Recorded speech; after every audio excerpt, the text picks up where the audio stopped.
ከእስር ተፈታው ቤታቸው ገብተዋል። እነ ጆን ዳንኤል ዛሬ ፌዴራል ከፍተኛ ፍርድ ቤት ጆን ዳንኤል ተፈታ።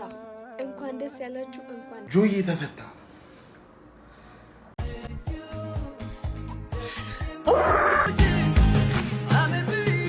በባንጋሊ ወንዱ ዱባይ ተደፈረ። ጉድ እኮ ነው። ኢትዮጵያን ፍለጋ በእግሩ ኢትዮጵያን የሚያቋርጠው ወጣ። በአዲስ አበባ ከተማ ሚስቱንና ጎረቤቱን ገድሎ የተሰወረውን ተጠርጣሪ ታዋቂው ቲክቶከር ጆን ዳንኤል ከእስር ተፈቷል። በዛሬው ዕለት ብዙዎችም ደስታቸውን እየገለጹ ነው። በዝርዝር እሱን የምናይ ይሆናል። በቀጣይ ደግሞ በሳዑዲና በዱባይ የተፈጠረው በተለይ በሀበሾች ምን አጋጠማቸው የሚለው በጣም ለየት ያለ እንደ ድራማ የሚመስል ነው፣ ግን በጣም ብዙ ሰዎችም የተጎዱበት ነገር ነው። እነኚህም በዝርዝር የምናይ ይሆናል። ቪዲዮ ላይክ፣ ሰብስክራይብ ማድረጋችሁ እንዳይረሳ። ወደ ቪዲዮቹ። ከእስር ተፈታው ቤታቸው ገብተዋል። እነ ጆን ዳንኤል ዛሬ ፌዴራል ከፍተኛ ፍርድ ቤት ከእስር እንዲለቀቁ ውሳኔ ማስተላለፉም የሚታወቅ ነው። ነገር ግን ከ15 ቀናት በኋላ ከእስር ይፈታሉ የሚሉ ነገሮች ነበሩ። እሱ ነገር ሙሉ ለሙሉ ቀርቶ ማለት ነው። አሁን ላይ ከእስር ተፈታው ቤታቸው እንደገቡ መረጃዎችም አመላክተዋል። እነ ጆን ዳንኤል ደጋፊዎችና ወዳጆች እንኳን ደስ ያላችሁ። ጆዬ ተፈታ። እግዚአብሔር ይመስገን።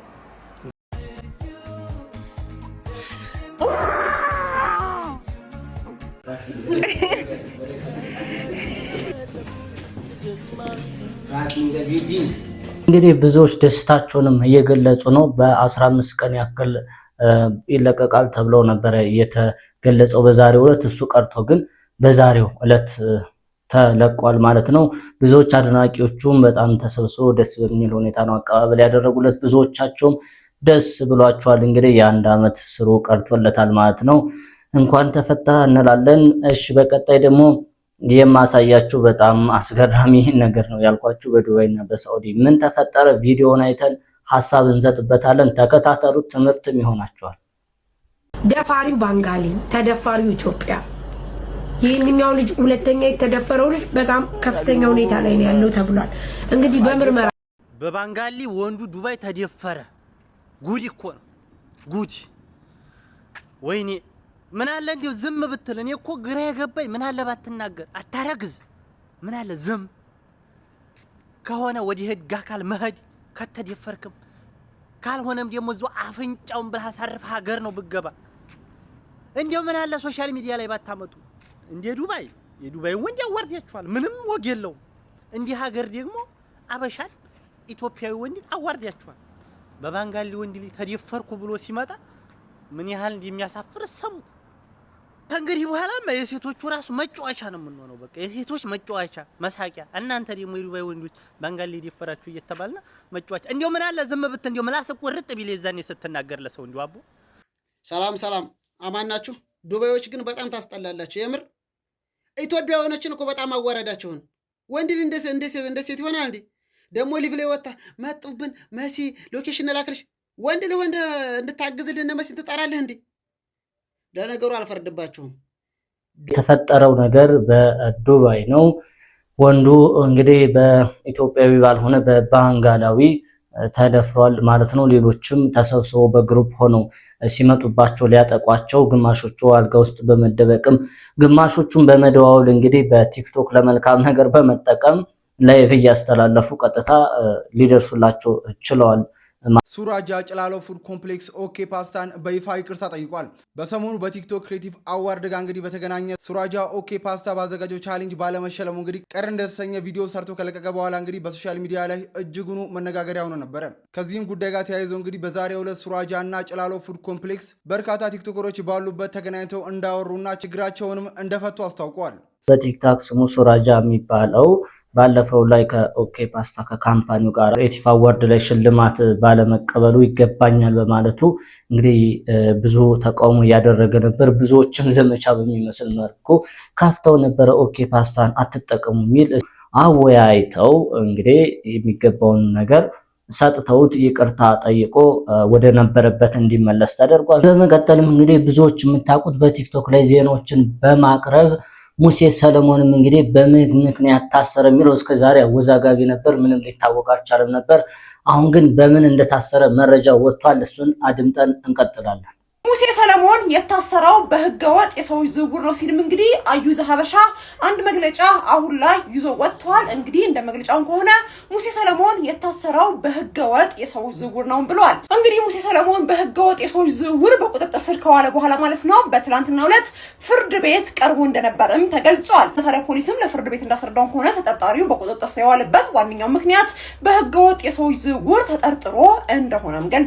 ታዲያ ፖሊስም ተጨማሪ ምርመራዎችን ለማድረግ የ14 ቀናት ቀነ ቀጠሮ ለፍርድ ቤት የጠየቀ ሲሆን ፍርድ ቤቱም የፖሊሱ ጥያቄ ተቀብሎ ለ14 ቀናት የምርመራ ጊዜም ፍቃድም ሰጥቷል። ሙሴ ሰለሞን ከዚህ ጉዳይ ጋር ስሙ የተያዘበት ዋነኛው ምክንያት ከዚህ በፊት ወደ ውጭ ሀገር እንልካለን ከሚሉ ድርጅቶች ጋር ማስታወቂያ በመስራቱ ምክንያት እንደሆነም ተገልጿል። እሱን አምነው ወደዛ ድርጅት ሄዶ በርካቶች ብራቸው እንዳፈሰሱና ነገር ግን ድርጅቱ እንደተዘጋ በዚህ ምክንያትም እንደታሰረ ወይም ደግሞ በዚህ ምክንያት ተጠርጥሮ እስር ቤት እንደገባም ተገልጿል። ታዲያ አሁን ላይ ፖሊስ ምርመራ የጀመረበት ዋነኛው ምክንያት ሙሴ ሰለሞን ከነዚህ ሰዎች ጋር ከነዚህ ድርጅቶች ጋር ምን አይነት ግንኙነት ይኖራል በሚለውና እንዲሁም ደግሞ በማስታወቂያው ምክንያት እንደሆነም አዩዘ ሀበሻ ገልጿል። እስካሁን አወዛጋቢ የነበረ በምንድነው የተያዘ ኬዙ ምንድነው እየተባለ አልታወቀም ነበር። ነገር ግን በአንድ ድርጅት ወደ ውጭ ወስዳቸዋል በማለት የብዙዎችን እንግዲህ ገንዘብ ሰብስቦ መዘጋቱ ይታወቃልና ከዛ ጋር በተያያዘ ነው እየተባለ ይገኛል ማለት ነው።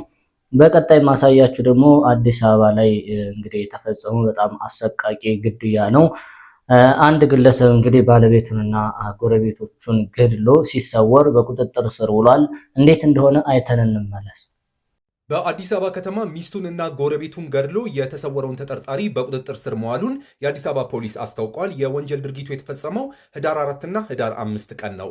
ግለሰቡ እሱ ያውቃል ቢያዝን የተባለ ሲሆን ለ4 ወራት አብራው የኖረችውን ባለቤቱን ገድሎ ይሰወራል። ለዚህም ምክንያቱም ከሌላ ወንድ ጋር ስልክ ትደውያለሽ፣ ከሌላ ሰው ጋር ፍቅር ጀምረሻል በሚል ጥርጣሬም ህዳር 4 ቀን አንገቷን አንቆ ህይወቷን ማጥፋቱ ነው የተሰማው። በማግስቱ ታዲያ ወደ ቤቱ ተመልሶ በመምጣት መኖሪያ ግቢ ውስጥ ያነበረውን የሁለት ልጆች አባት የሆነውን ወርቁ በቀለን የተባለ ግለሰብን ደግሞ በጥይት ተኩሶ 8 ጊዜ መግደሉ ተሰምቷል። ከዛ በኋላ ከተሰወረበት የአዲስ አበባ ፖሊስ በቁጥጥር ስር መዋሉን በዛሬው ዕለት አስታውቋል። እንደሰማችሁት ነው ማለት ነው። በጣም አሰቃቂ ነው። በተለይም እዚሁ ከተማ ላይ ሆኖ መሀል አዲስ አበባ ላይ እንደዚህ አይነት ነገሮች መፈጸማቸው እንዲሁም ከሰብአዊነት የወጣ ነገር መፈጠሩ በጣም አሳዛኝ ነገር ነው። ለማንኛውም ግለሰቡ በቁጥጥር ስር ውሏል። በመጨረሻ የማሳያችሁ እንግዲህ ከአዲስ አበባ ተነስቶ በእግሩ ማለት ነው ሙሉ ያቆራረጠ ትግራይ ድረስ ሄደው አሁንም በጉዞ ላይ ያለው ኢትዮጵያ ብዙዎችን እያነጋገረ ነው። በአሁኑ ሰዓትም በእግሩ እየተጓጓዘ ነው ማለት ነው። ከአንድ ከተማ ወደ አንድ ከተማ ከወልዲያ፣ መቀሌ፣ አክሱም በእግሩ እየተጓዘ ነውና ብዙዎችን አስገርሟል። ይህ ልጅ ማን ነው? ኢትዮጵያ ፍለጋ በእግሩ ኢትዮጵያን የሚያቋርጠው ወጣት ከዛ ላንበሳ ድንበር እስከ ሞያሌ ድንበር 31 ኪሎ ሜትር ተጉዤ ከወልዲያ መርሳ ለመድረስ በመጀመሪያም በጠዋት እንግዲህ ቁርሴን ዳቦ በጁስ በለው ማለት ነው። ነገር ግን ጁሱ ትንሽ ስለቀዘቀዘኝ ቦርሳዬ ውስጥ አስቀመጥኩት ከነ ዳቦውና መንገድ ላይ በለዋለሁ ብዬ ጉዞዬን ጀመርኩኝ ማለት ነው። ነገር ግን ጉዞዬን በመጓዝበት ሰዓት ላይ ክብደቱ የቦርሳዬ በጣም ስለጨመረብኝ መንገድ ዳር ወጣ ብዬ ያስቀረውትን ምሳዬን ቁርሴን ተመገብኩኝ ማለት ነው። ከዛም እኔ ይሄንን የዩቲዩብ ቻሌንጅ መጨረስ ፈልጋለሁ። ነገር ግን ውጤት ከሌለው ምን ይሰራልኛል? ለጽድቅ አይደለም መቼም የምሰራው አይደለም እንዴ?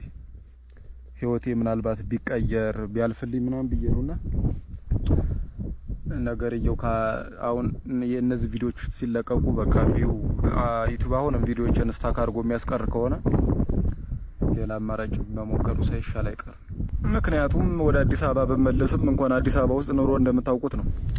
እንኳን ሳይሰሩ ሰርተውም ለመኖር በጣም አስቸጋሪ ሁኔታ ነው ያለው አዲስ አበባ ውስጥ እና አዲስ አበባ መቼም አልመለስም። ቀረብኩላችሁ ለምንድን ነው የሆነ ነገር ተማርኩበት። ለስራ ያለው ጽናት አስባችሁታል?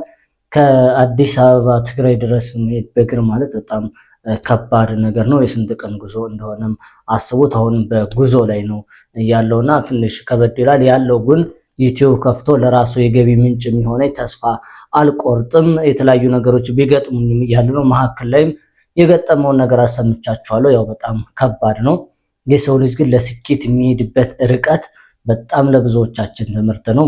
ከእግርኛ በታክሲ አይደለም የምንንቀሳቀሰው። ከአዲስ አበባ እንኳን መቀሌ፣ ከአዲስ አበባ መገናኛ ወይም መሀል ላይ የሆነ ከአንዱ ክፍለ ከተማ አንዱ ክፍለ ከተማ ራሱ መሄድ ከባድ ነው፣ እንኳን ከክፍለ ሀገር ድረስ መሄድ ማለት ነው። እና ልጁ ሊበረታታ የሚገባው ነው እላለሁ። ተስፋዎችን አንዳንዴ መቁረጥ ሐሳብም እየተነሳበት ስለሆነ ከውስጡ ወጪዎቹን በጣም ከባድ ናቸው ይታወቃሉና እንደዚህ ሃርድ በቃ ጠንካራ ሆኖ የሚሰሩ ሰዎችን ብናበረታታ መልካም ነው።